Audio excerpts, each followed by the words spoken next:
Welcome back to Paris, everyone! In today's video, we're diving into the magic of this incredible city, packed with art, history, and delicious streets, as part of our winter Euro trip. We'll start at 59 Rivoli, an artist's haven, before exploring some of the city's stunning art exhibits.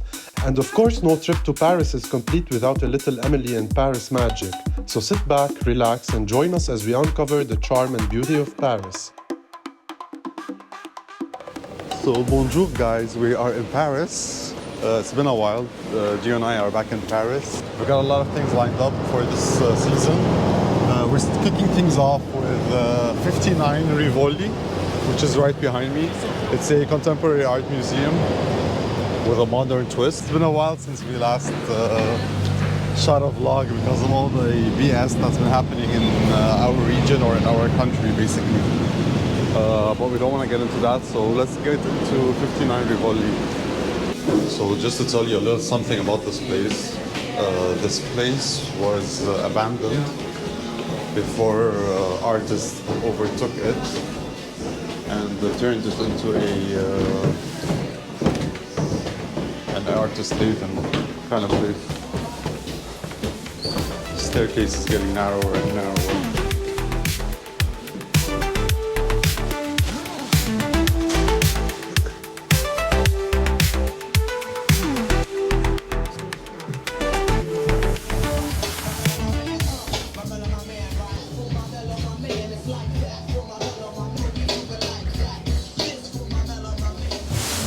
It's a collective by the artists, for the artists. You've got their kitchen right over here. This is where they do their coffee, where they do their drinks.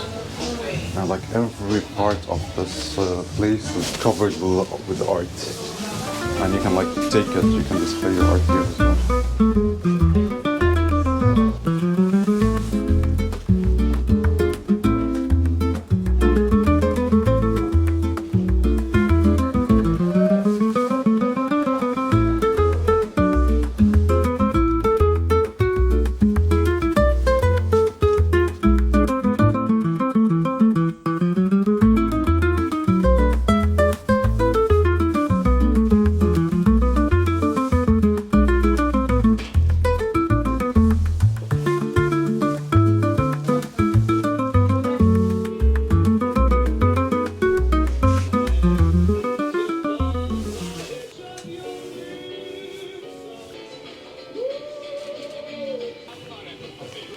Bonjour.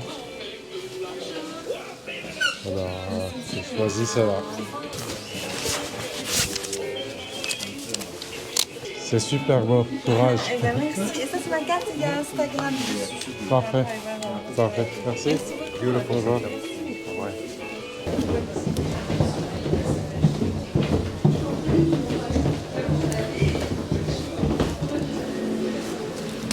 As they say, the best things in life are for free. Yeah. And 59 Rivoli is a collective by the artist, for the artist. And it's nice to see up and running artists here performing their artwork. It's nice. What's my review? I liked it, yeah. Very Raw. Very raw, yeah. And the artists are inside. You can like, I don't know if they rent a corner or something, and you can work and sell your art. So that's the building right behind me. This is 59 Rivoli. Look at it. I've been trying to learn the difference between Gothic, Renaissance, Baroque, and architectural styles. If I'm not mistaken, this is Renaissance. You have the big windows, you have the rounded, they're not so pointy at the top. You see how they're rounded? The top pillars. Yeah. They're not very pointy like in Gothic styles. Hello. Hello. Off you go. See ya. We're actually going to the first Sennelier store that opened in the 1800s here, and it's still untouched as is since then. Sennelier is a brand for oil and acrylic, so Kandinsky used to come here, Dali used to come Oh, here. wow. And then in fashion, Karl Lagerfeld used to come here, Sonia Rykiel, a lot of fashion designers used to come here. Allez-y. How old is this place? This was the 1887. Wow. These, you can move them, but I'm not allowed to move it. I can ask for help. So it's still as is. So all these shelves are as is since 1887. 1887. And it's in Sennelier, this brand basically. Very tiny wooden place. I don't know if you guys can smell it through the video. You can smell the stationery smell.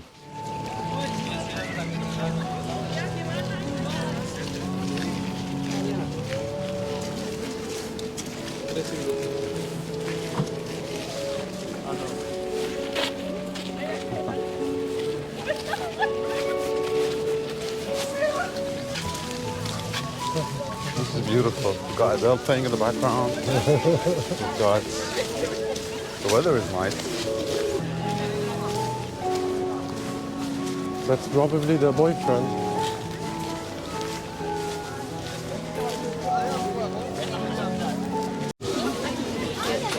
Are they hot? Yeah. Wait.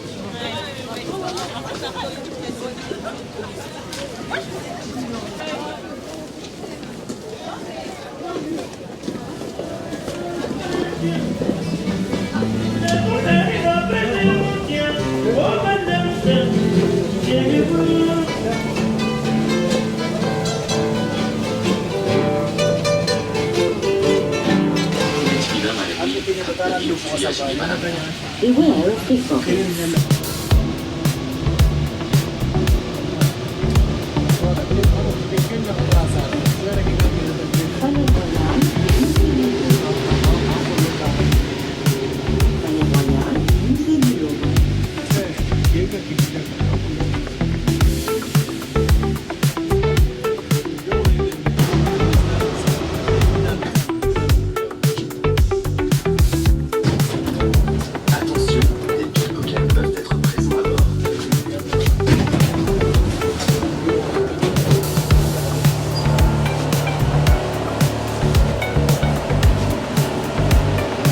We're at the Musée right now.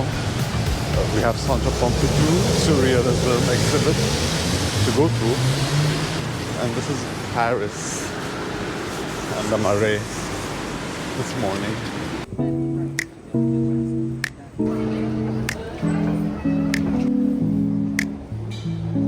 I wasn't sure.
This was the Surrealism Museum. There's artworks by Pablo Picasso, Salvador Dali, Max Ernst. And it's always a nice experience to come to Centre Pompidou in Paris. And what's nice is that they're divided by styles. So you have the heartbreak, the nature, Alice in Wonderland. Alice in Wonderland. So now I think we're gonna head to one of the big shows on Netflix right now. We're gonna head to her house, the character's house. We'll tell you all about it once we're there. If you see it, you'll know it. Or if you watch the show, you'll know what we're talking about. We'll leave that as a surprise.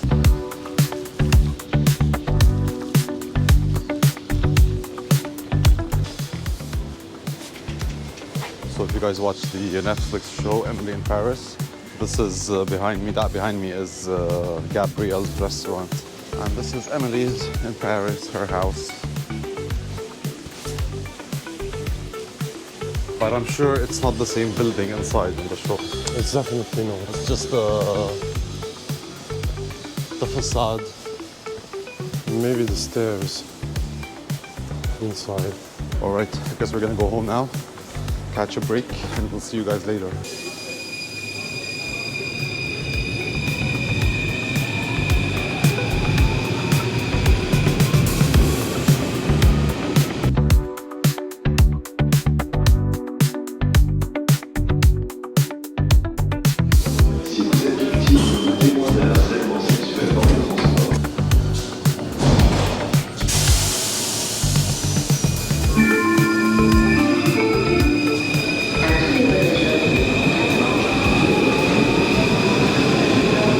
Bonsoir tout le monde. We just left our house and we are heading to the Montmartre Christmas market. We are exchanging metros. The first metro dropped us at Haussmann Avenue, and now we're taking metro number 2 that should take us up north to Montmartre. And this is Paris this evening. Not too cold, not cold actually, or I'm feeling warm. How about you, Gio? It's warm, relatively. I don't know where we are. I'm just walking. But it looks good here. I like it. We've got a theater over here, a cinema theater. And it's here. Yeah, well, that's the metro station. Got a kebab place, a Burger King over here. We're at Saint Lazare metro station.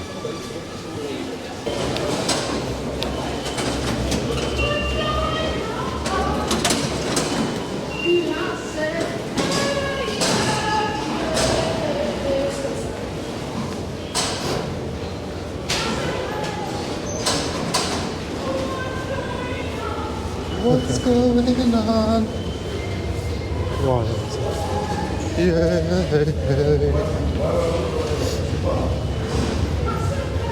What's going on?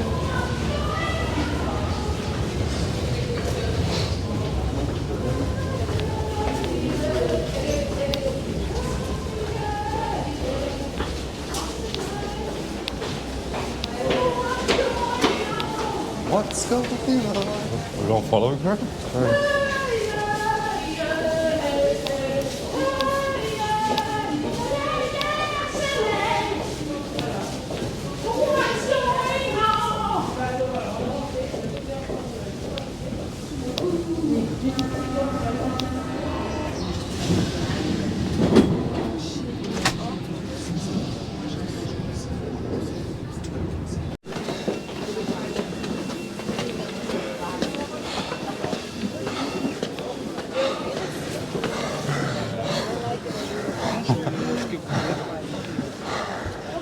So we took the So stairs catch a breath from the station.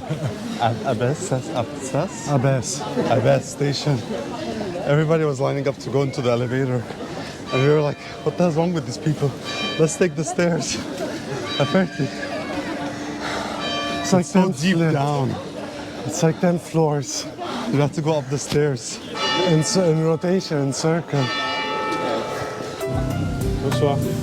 Franck, une cholo 6 pièces. Grazie. Definitely better than the churros we last had in Patron.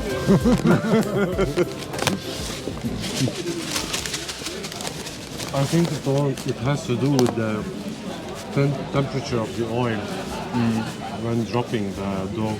And speaking of these churros, definitely the Dutch ones are way better than the Belgian. The spices are missing. But it's good, I like it.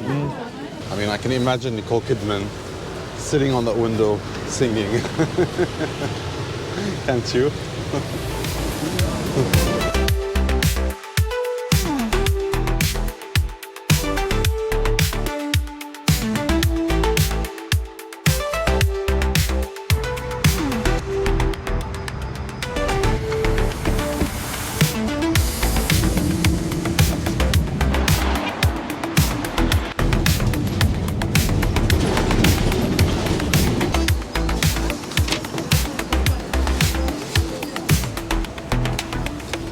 morning, guys, or bonjour, guys.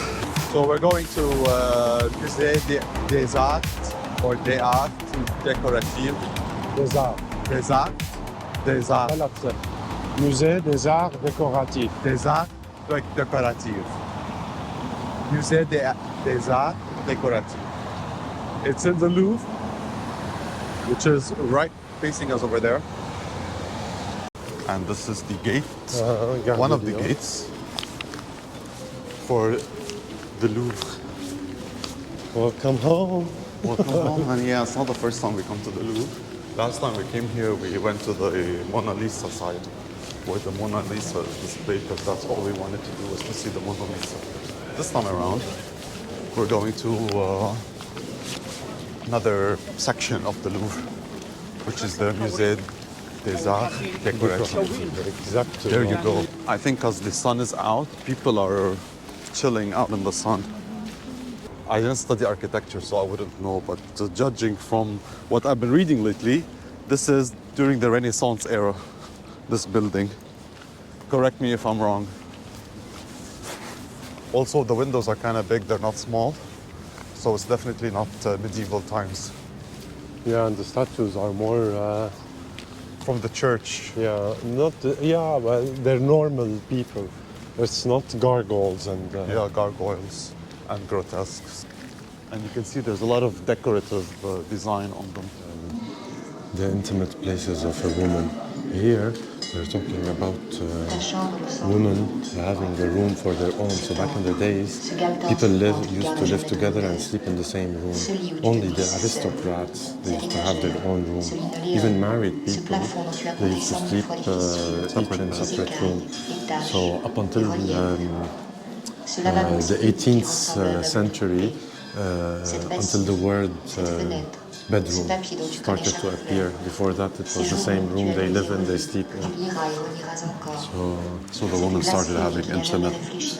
Yeah, it's her intimate spaces. You can see here, she spends her time on her own.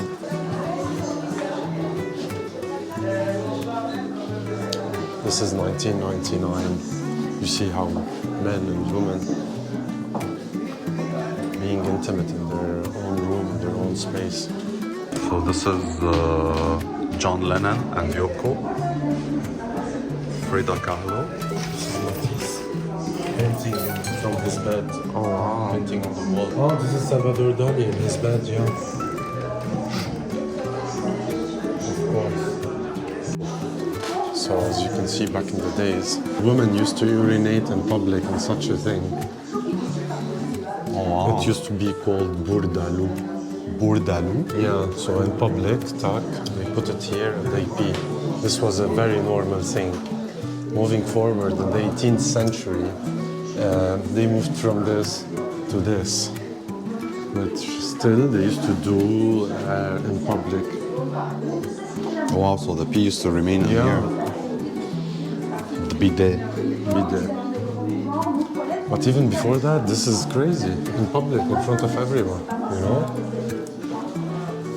And with time, these acts became more personal, and that's why they created a room called restroom.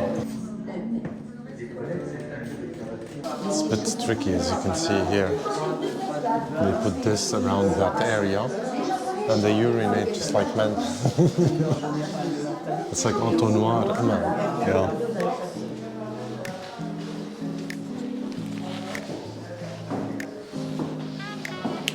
I can tell a Picasso immediately now, and that's something I am proud about. So this bed was from 1667. Wow, it says 1667 up here. 1600, huh? 1667. Wow. Wow. God, I love such stuff. Wow, how old is this? It's like... How am I gonna do the math? Very 70s. I love it. With two That's ashtrays. very 60s. 1958. Wow. Yeah. This one is very well known. There's an Herman Miller chair. They still do it with something in front of it to put your legs on. I don't know why we're looking at furniture now. But it suddenly It's part became of the bedroom. about part of the bedroom. Okay. So basically, in case you guys don't know what we're talking about, we're at the private lives from bedroom to social media. That's the museum we're at. These are tobacco boxes in the 19th century that started having pornographic images on them for men, basically. And in the 1960s to 1970s, the vibrator was introduced to heighten female pleasure, and it became the highest selling product in the 60s and 70s in the USA.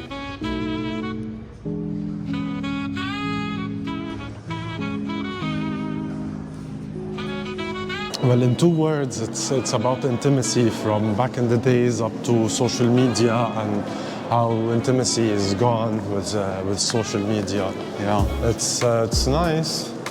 Actually, it's intimacy that started in the bedroom when the bedroom was created. Yeah. And the bathroom. Yeah. And then it went into social media and displaying one's own self or putting one's own self on display. Yeah, mainly there was no intimacy back in the days. Yeah. And then they created the bathroom, so things became private. Now, with social media, it's like they undid everything that was private. Oh, okay, like I get what you mean. Like voyeurism, seeing people in their own bedroom, reality TV shows. It killed intimacy, you know? Like, So Musée des Arts Décoratifs was beautiful, actually. We're right next to the Louvre, basically, and we ordered a bruschetta with focaccia bread and that cheese that's falling down, dripping down, stracciatella or burrata. and that's the vegetables on top. I went for the trophy pizza, pasta with pesto and stracciatella cheese.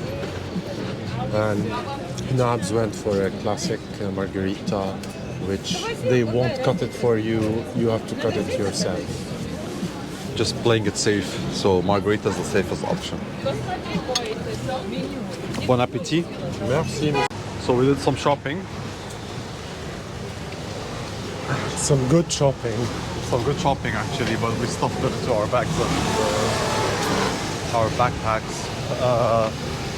We're gonna head to the Ritz Comptoir for some desserts, because Gio actually saw their Instagram page, and their desserts were immaculate, let's say. Very delicious looking. So we're gonna go grab something from there. And I hope we won't have to queue for 30 minutes, because I won't do that this time. For Cedric Grolet, last year we were able to do the click and collect. Ritz bar, yeah, there is There a it queue is, actually. yeah, of course. Oh no.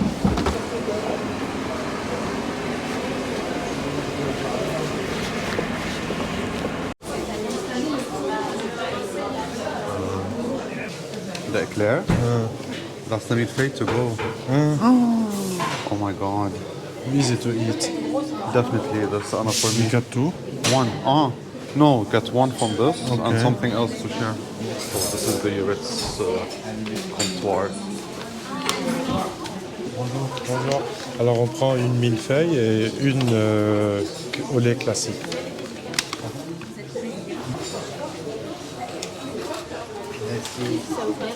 Au revoir, merci. 33.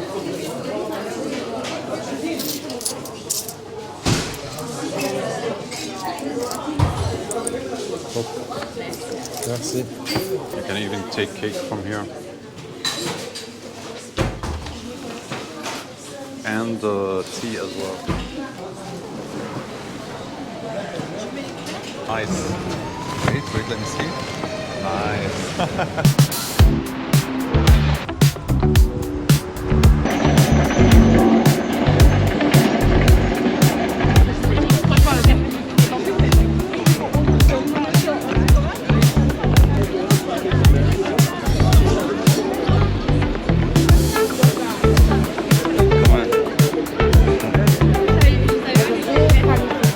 So we have Pascal with us. Yes.